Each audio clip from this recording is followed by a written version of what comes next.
This video is about an investment take so bad that it managed to break a community and start an entire year of drama.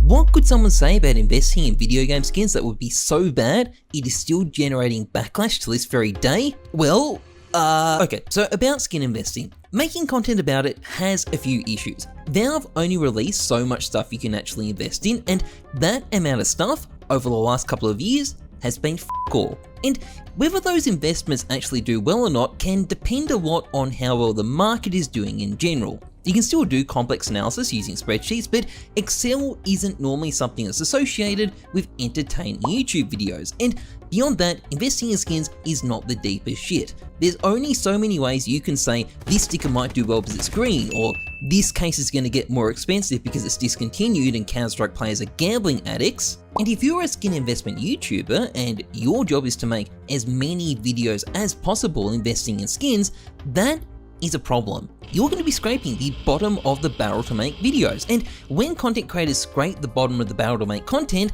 that is how you get internet cringe. Anyway, it's early 2023 and CSGO, not CS2, is in a good spot. One of the many things that's booming is the Antwerp and Stockholm stickers. Beautiful stickers people are whacking on their weapons by the tens of thousands, and also paying stupid prices for because it turns out there just aren't enough of them. Or at least they were paying crazy prices until the Paris stickers appeared. They looked exactly the same, and the price of Antwerp and Stockholm stickers imploded. But on the bright side, if you were an investment YouTuber, at least you had a new set of stickers to talk about, and talk about it they did. But what are they meant to say? There's only so many ways you can say that these stickers look nice and that Team X is popular so people are going to want it in the future. So if you want to keep making content about it, you need to get creative. And this is where things went kind of wrong. It's July 2023, and an investment YouTuber called Fano, who's been making content since 2019, has tweeted out an investment take on the 2023 ENCE Paris Holo. Currently the only Paris Holo sticker under $1 that's listed on the Steam market. While the sticker varies slightly from previous borderless versions, it may prove to be a sleeper that investors look back and wish they bought at these low levels. A simple times 10 is only $7.50. Wow, incredible take there, Warren Buffett. Now, people immediately started pointing out that you could buy an identical ENCE Holo from other majors for like $1, which is not good if you're hoping for the Paris version to go to $7.50. And on top of pointing out the obvious logical holes in this investment logic, people immediately started parodying the shit out of this tweet, which is the only acceptable response on the internet to absolute cringe. And with that out of the way, the drama should have ended, but it didn't. And this is where things started going off the rails. Basically, if you look at the replies to this tweet, you might notice a common theme. Manipulation, manipulation, manipulation. All these people seem to be accusing him of this thing called manipulation. So I'm going to explain how this manipulation works. The first thing you do is you make a YouTube channel and you spend 4 years making videos on that channel. Then what you do is you go out and make this embarrassing tweet that gets you bullied and mocked by a whole bunch of people, and then the sticker you tweeted about goes up in price 25 cents and you sell 2,000 of them. Now, after Steam fees, that 25% profit is actually more like 9 cents, and after you cash it out it's 6 cents, so that's $120 profit in total. Also, that's Australian dollars, that's more like 80 US dollars, and like, it's a perfect crime really. Fano's pretty much just printing money over here. Someone call the cops on this guy. You can't keep getting away with it! Anyway, the allegation of price manipulation, which makes complete sense and totally isn't being made by users who are NPCs, was basically the catalyst for a massive shit show firestorm that was going to play out over months. It took just 2 days for the first expose to drop, a 29-page Google Doc by a creator called Nalo. Now, this doc declared it was going to prove 3 points. That Fano is intentionally trying to separate his viewers from their money, that Fano has no idea what he's talking about, and that Fano has tried to manipulate his investments for his own personal gain. Now, just a quick disclaimer going into the document, Nalo's thrown a lot of stuff into here that he doesn't bother elaborating on, and it's not obvious what point it proves. I will be skipping a lot of this stuff, just mentioning that going in. Now, for point number 1, The document's evidence that Fano is trying to separate his viewers from their money is that Fano has a Patreon where you can pay for investment advice, and Nalo personally doesn't agree with that because he thinks creators have a moral obligation to make investment advice easily accessible. And to this, I have to ask, so what? Who's invented this rule that you can't have a Patreon for this sort of stuff? I definitely wouldn't recommend paying for Skin's investment advice, but just because you feel a certain way about something doesn't automatically mean someone is wrong to do that thing. But still, the quality of Fano's advice does matter, and for point number 2, Nalo states he's going to show that Fano doesn't even understand some of the basics of skins investing. Now, Nalo starts off this section by spending 3 pages talking about a single video Fano made 4 years ago. Now, this video is dumb and wrong, and Fano is probably very embarrassed about it, but if you are trying to prove that Fano doesn't know what he's talking about today, a video from 4 years ago isn't particularly relevant. Nalo then shows 2 videos from Fano about the Antwerp capsules, which are apparently self-explanatory. So I decided to watch these self-explanatory videos.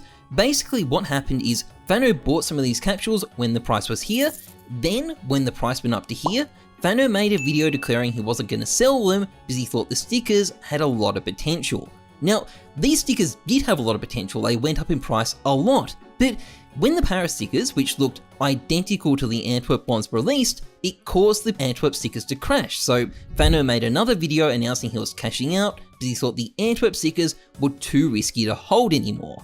Now, how is this evidence that Fano doesn't understand the basics of investing? I'm asking because I have no idea how it's evidence of anything. Fano correctly predicted the stickers would go up, but he got wrecked when the Paris stickers came out. That's unfortunate, but no one knew the Paris stickers would look the same as Antwerp's. Rio's stickers had looked very different. It was a risk, sure, but according to Nalo, people shouldn't be expected to get predictions right all the time. So again, what does any of this prove? My suggestion is absolutely fucking nothing. Now, in the next example down here, Fano has talked about a long-term investment too early for Nalo's liking. Apparently you're not even allowed to ask that question yet, Fano, it's against the rules. Anyway, how does this community post show Fano doesn't understand the fundamentals of investing? Well, apparently it's because instead of making this post, Fano could have talked about cases or Paris stickers instead. And because Nalo thinks cases and Paris stickers are going to be more optimal investments, this shows a clear lack of fundamental knowledge on Fano's part. Now, if the entire premise of this argument seems ridiculous and pretentious, that's because it is. Obviously, content creators are allowed to speculate on long-term investments if they want to, regardless of what Nalo thinks. But Nalo is also just factually wrong here.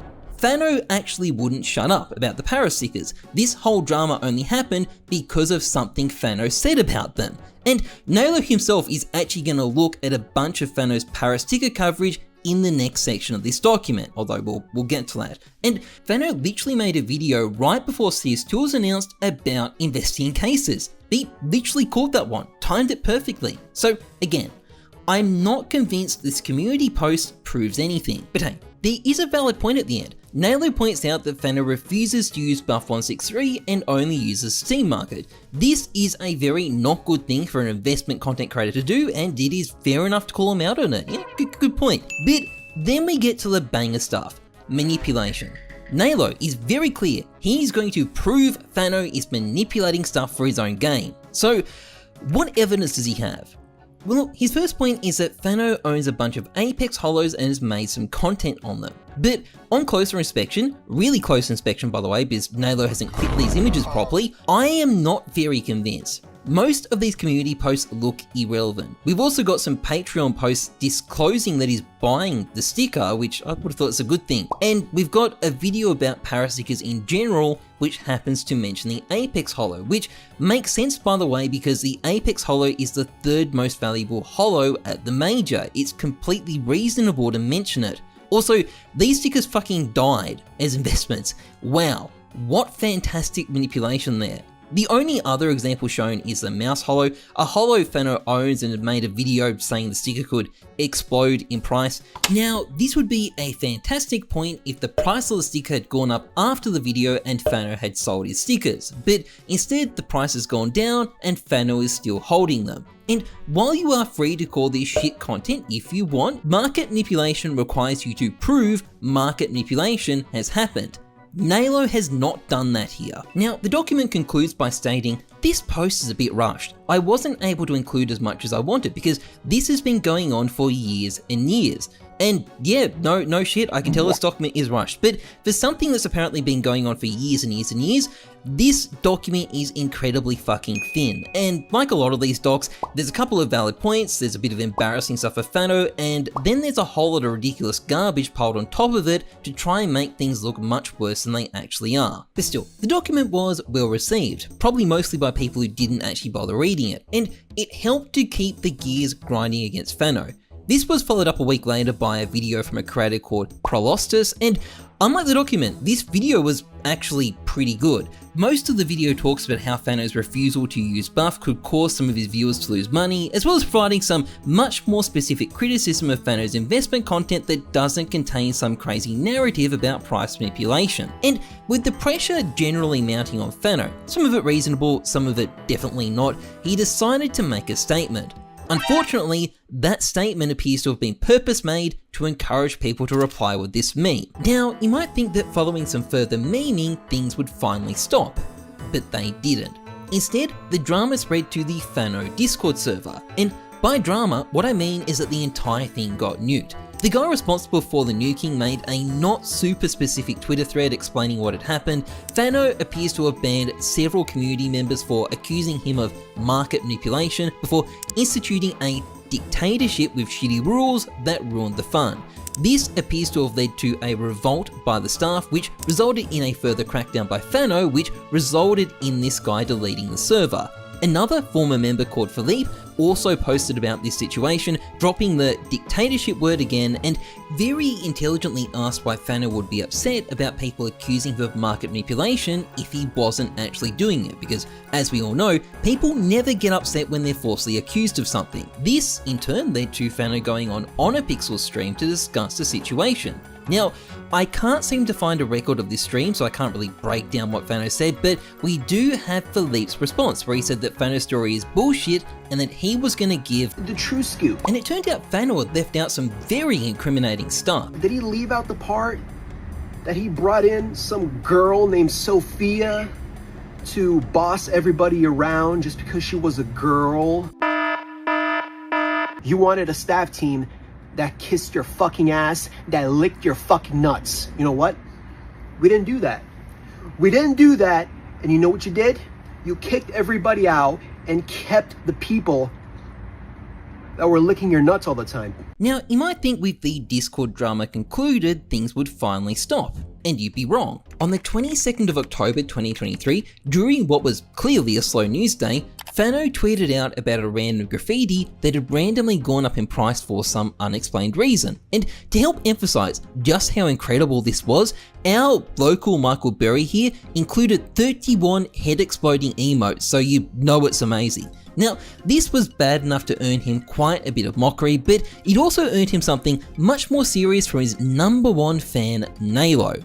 Quote, "He owns these. He put them in a storage unit after the tweet, allegedly. The buy order of 45 is the only buy order anywhere remotely that high. This is obvious manipulation. Why does he still have a platform?" Now, people quickly started asking Nalo what the evidence for this was, and Nalo responded by saying that he apparently didn't think the evidence was necessary to include, and then proceeded to give people two very convincing bits of evidence. The first was a blurry screenshot of these graffitis in Fano's inventory, and the second was a message from a random Discord user saying he'd moved them to a storage unit. Now, naturally, he's hidden the Discord user's identity because, you know, if he doesn't, there's a risk Fano might turn up outside the guy's door with an Ents hollow or something. But this screenshot looked a lot more serious, with Catobuff publicly requesting Fano disclose what was in his storage unit so people knew if it was real or not.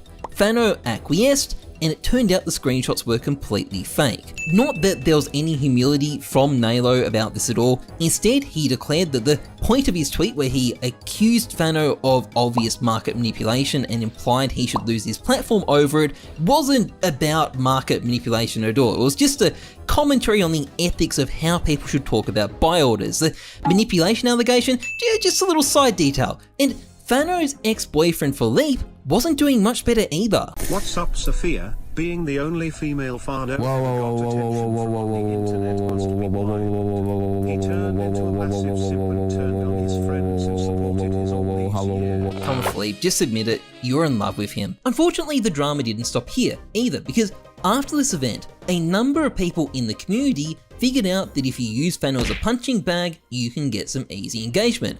Fano fucked up a case investment 6 months ago, gotta farm some likes. In fairness though, this is probably a better criticism of his content than Nalo's entire 27-page document. Fano is using the same stream title format as a bunch of other content creators. Oop, here we go again. Fano makes a mistake about the likelihood of a team making it to the next major, gotta tweet that out, and this tweet doesn't even quote him accurately. And if you're looking at all this and thinking, why? Well, that's kind of the point I wanted to make. You really have the worst aspects of internet communities here, from content creators making dumb content for the sake of having something to say, to virtue signaling bullies endlessly harping on shit to farm themselves attention, and overly attached Discord mods acting like creepy weirdos. And has this drama been worth it for anybody? Does it reflect anything positive about the community at all? This is a scene, remember, that is overrun with gambling sponsorships. There's probably people who've killed themselves because of CS gambling. Now, how many lives do you think CS gambling has ruined? Is it necessary in this context to be bashing on Fano a year later, particularly if you can't even quote him properly? Like, if you're worried about people losing money, is this the priority? Sadly enough, I think for a lot of these people, the catharsis of the whole situation probably has made it worth it for them. But for everyone else, I hope this drama seems dumb and pointless, because that's what I wanted to show. A simple times 10 should have just stayed a meme. Anyway, that's all I've got for this video. See ya.